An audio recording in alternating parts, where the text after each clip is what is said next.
After tons of oil spilled directly into the sea, hundreds of sea creatures came ashore. When a fisherman saw something covered in oil, he came closer and realized it was a mermaid. Without a doubt, he decided to take such a rare find home.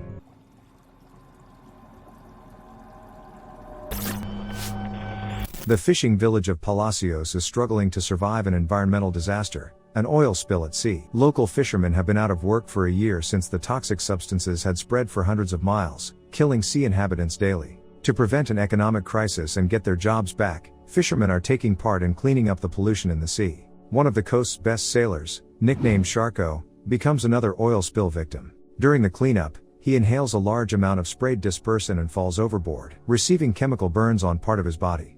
After the tragic accident, the man became disabled and can only breathe with the help of an oxygen tank. Sharko takes the tragic incident hard because now life at sea has been taken from him. From a successful fisherman, who got his nickname by catching fish as easy as a great white shark, he becomes an isolated outcast, joked about by his former colleagues. Walking along the coast daily, Sharko finds corpses of birds and fish covered in a thick layer of oil. He sends them to the front office of the oil company responsible for the oil spill. Despite the lingering danger, the senator assures the villagers that the sea has been thoroughly cleaned of chemicals. The excited fishermen gather at the bar and talk about their past adventures at sea. Sharko also walks into the bar and listens in silence to the tales of his former colleagues. One of the men excitedly recounts how their crew got lost, and a pack of hungry mermaids surrounded their boat. To make the story more intense, he describes how the mermaids dragged him overboard and began biting off pieces of meat from him. The bar patrons are skeptical about his story, but the man exposes his torso and shows the bite marks. The fishermen are preparing for the new fishing season starting tomorrow. Sharko decides to break the silence and tells the fishermen that there will be no fish this year because the bay water is still filled with oil residue. He advises them not to get their hopes up and says that everything the senator says about the sea being cleaned is a lie. The fishermen don't take Sharko seriously, thinking he is just speaking out of hatred. After the bar, Sharko sits in his car, lost in his sadness. His former shipmate, Breezy, knocks on his door and asks to borrow his boat. He had screwed Sharko over before, and since then, he has not trusted his ex-partner, so he refuses to do him a favor. The next day, the fishermen go out into the ocean while Sharko sits at home listening to their conversations on the radio transmitter. Despite the man's warning, they all happily anticipate a great catch. Feeling angry and helpless, Sharko freaks out and turns off the receiver. The man goes to the Gulf shore again, where he finds a dead fish thrown ashore. He takes the fish with him as proof and is about to leave when suddenly he notices a massive fin of something in the distance, sticking out from behind some rocks. Sharko decides to check what other dead critters were thrown on the shore and comes closer to the rocks. Looking at his find, the fisherman realizes that he found a real mermaid and retreats in horror. Having recovered from the shock, the man decides to check if the mermaid is alive and pokes her with a stick. Sharko, overwhelmed with happiness, gets no reaction and decides to take the creature he found home with him. At home, Sharko fills the bottom of the bathtub with ice and places the mermaid's lifeless body there. The voices of other fishermen are heard on the radio, who encounter only deformed fish in the ocean and slowly begin to realize that Sharko was right. But the man no longer cares about the recognition of his fellow fishermen because today, he caught the biggest catch of his life. He looks at his reflection in the mirror, removes his oxygen tank, and covers the mangled part of his face with his palm. He now feels confident and full of energy, just as he was before his accident. Still, in joyous euphoria, Sharko takes the radio under his armpit and starts to dance and sing along to a song about the fisherman's daughter. Suddenly his merriment is interrupted by a phone call. He receives a call from a lawyer offering to participate in a class action lawsuit against the oil company that caused him to suffer last year. Sharko does not listen to the lawyer and hangs up on him. After the call, he sinks back into his depressed state and spends the rest of the day drinking and watching television. Sharko is distracted from his dreary pastime by sounds coming from the bathroom. The man cautiously sneaks into the bathroom and notices that his find is alive and very aggressive. The fisherman closes the door to his room for the umpteenth time. Armed with his gun, he goes back into the bathroom, where the enraged mermaid immediately attacks him. The man falls and drops the gun. A scuffle ensues, during which the mermaid bites the fisherman's hand. He eventually wins, gets the mythical creature off of himself, and throws a fishing net over her. After putting the mermaid back in the bathtub, Sharko points his gun at her. The mermaid looks him straight in the eye, intoxicating his mind with her languid gaze. Obedient to her seduction, the fisherman puts his gun down. Sharko goes to the supermarket the next day to buy his guest food. When he returns home, he cleans the oil from the mermaid's gills to make it easier for her to breathe. Then he cuts the netting around her mouth and offers her to choose food from what he had bought home. The mermaid nods at the steak and crams it down from the fisherman's hands. Sharko spends his day over a can of beer in front of the television screen. This evening he decides to share his leisure time with the mermaid and brings the television into the bathroom. Sitting next to the tub, the man tells his guest the plot of the TV series he is watching. He confesses that his immigrant father learned English from the show. During the fisherman's revelations, the mermaid tries to reach out to grab the man stealthily, but he remains vigilant. After a while, Sharko falls asleep right in the bathtub. The mermaid bares her sharp teeth, ready to pounce on the defenseless fisherman at any moment. But her plans to eat human flesh are thwarted again, this time by an intruder who bursts into the man's house. Disturbing noises awake Sharko,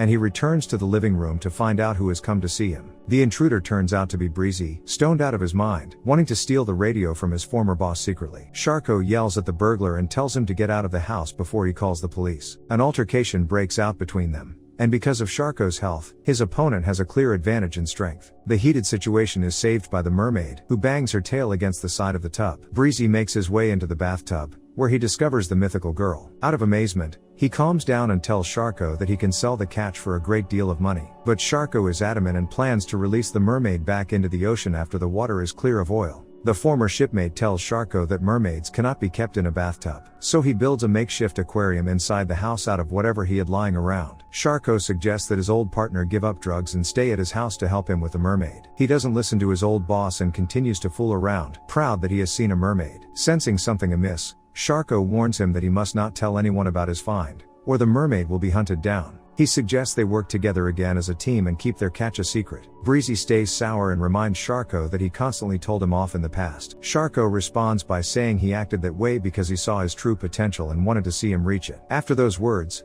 Breezy calms down and smiles, glad that someone sees something good in him. Left alone, Sharko launches the mermaid into the aquarium and watches the unusual girl mesmerized. Later, the man turns on Frank Sinatra on the record player and prepares a romantic dinner for two. He throws a piece of steak into the aquarium and quotes a scene from a show where two main characters are on a date. Sharko goes on and opens up about his childhood to her. Since he and his father were immigrants, they were not well received in their new country. The Ku Klux Klan even came to their home, threatening their family and forbidding them from fishing in the ocean. The man sadly admits that he took his fall overboard hard. He feels that his failure has undone all his father's efforts, who fought for a decent life for them. The mermaid stares at Sharko again and hypnotizes him with her gaze. They are interrupted by a knock at the door. The man cautiously opens the door and sees a stranger whose face is hidden in the shadow. In a playful voice, the visitor asks him if he recognizes her and steps out into the light. An impossibly beautiful girl appears before the man's eyes. She thanks him for saving her life and willingly goes inside the house. The stunned fisherman cannot take his eyes off the beautiful stranger. Meanwhile, the mermaid sits gracefully in an armchair and reminds Sharko that he has not finished telling her the story of his past. Shocked to realize that the mermaid has turned into a real girl, he checks the aquarium and sees that it is empty. The girl says she is a mermaid and thanks him for caring for her. She says that the oil companies and corrupt politicians don't care about them and don't understand how scary it is to see all that oil. She repeats all the thoughts that go through the man's mind daily, for he too has been a victim of indifference and negligence. The girl continues to seduce Sharko and tells him that he is the only good man among them all. The mermaid comes close to him and removes his oxygen machine. She puts her palm on his mutilated face, and his scars disappear. After everything, the girl smiles and kisses Sharko. Mesmerized by her, he gives himself entirely to the seduction. They spend the rest of the evening as if in a romantic movie. The mermaid plays a Sinatra record, and they begin to dance together. They make love, after which the girl listens with rapturous eyes to Sharko's stories from his childhood. In bed, the mermaid recounts the horror that living creatures experience because of the oil spill, and the man confesses that he wished every day he had died back then in the ocean until he met her. Embarrassed, the girl says she liked his favorite TV show, and they begin quoting scenes from it together. Their perfect night is interrupted by the headlights of a car arriving at his house. Sharko comes outside in his aged appearance and sees that several fishermen from the bar have gathered on his property. They tell the man he was right, the entire catch is oil-soaked for miles. The fisherman asks Sharko if he is really hiding a mermaid. Sharko realizes that Breezy has set him up again and blabbered to everyone about his find. The men want to take the mermaid away from Sharko, arguing that they need to feed their families. The fisherman advises his colleagues to find another job, as he will not give up his prey. After these words, the men are even more aggressive. Sharko pretends to agree with their demands and suggests they wait while he goes after the mermaid. Instead, he grabs a loaded gun and points it at the fisherman. They try to calm the man down, but he is not messing around and orders the intruders off his property. Breezy thinks he is bluffing but immediately has a bullet shot right under his feet in return. Enraged, Sharko shouts that he is the king of the ocean and no one will ever take his mermaid away from him. Frightened by his behavior, The fishermen decide to leave. He goes back home to the mermaid floating in the aquarium. He tells her that no one can separate them. Sharko leans his palm against the aquarium and offers to talk a walk to the ocean. Succumbing to the joyous euphoria, he removes his oxygen machine and sets his stepladder up against the aquarium. His mind conjures images of the clear ocean, seagulls roaming freely along the coast, and him and the mermaid running toward the water. In reality, he reaches out his hand to pull the mermaid out of the aquarium. Instead, the magical creature drags Sharko into the water. They swim toward each other, but the mermaid bites into the fisherman's neck instead of a long-awaited kiss. Finally, her hunt for a human has ended successfully.